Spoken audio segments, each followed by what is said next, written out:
Hi Hastings customers, I'm Stephen King. I have a new book coming out on November 10th. It's called Under the Dome. Thanks for reading. I did try to write it in 1976, and it was called Under the Dome. And I tried again probably in 1979 when it was called The Cannibals. And that time I got a lot further. The good ideas never really leave your mind. It's kind of like a baseball player saying, I missed a really fat pitch. And I'd really like to have another chance at that particular hanging curveball, because in a way that's what it was. About 3 years ago, I was on a plane trip to Australia. It's a 14-hour ride, and I started to think about Under the Dome. And I thought to myself, you know, you really ought to try again. To the best of my memory, the image that caught my mind was the idea of these people giving a press conference to the outside world.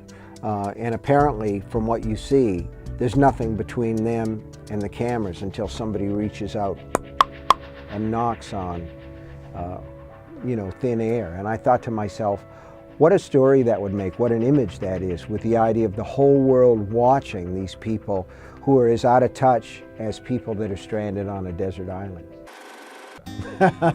They were all fun to write about. I loved this book, and I loved the people in it, and it was great to be working on a big canvas again. I do two kinds of books. I do books that are like murals. They're big and they're populated with all kinds of characters, and then you do the extreme close-up books like Misery, where you're focused on two people, and that's really it. But with Under the Dome, there were a lot of characters. I knew that there would be.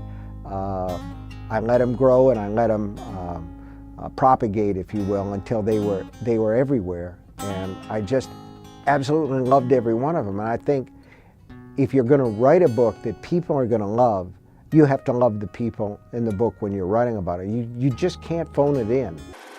From the very beginning, with Under the Dome, I saw it as a chance to write about the serious ecological problems that we face in the world today. I don't want to get real heavy about this. The novel should be entertaining and people should have fun with it. I think they will.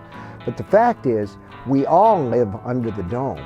We have this little blue world that we've all seen from outer space, and it appears like that's about all there is. It seems to be a very rare and wonderful and fragile thing.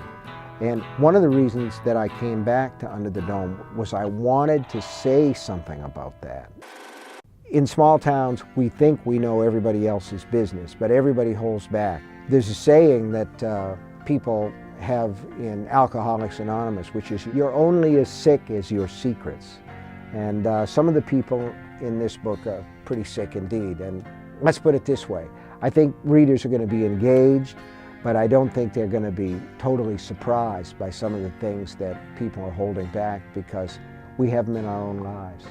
One of the great subjects of fiction, particularly fiction that's in the long form, is why do people do what they do under stress? And in that sense, you can see any novel as almost like a test tube case, where you say, what happens to ordinary people in extraordinary situations? How do they behave?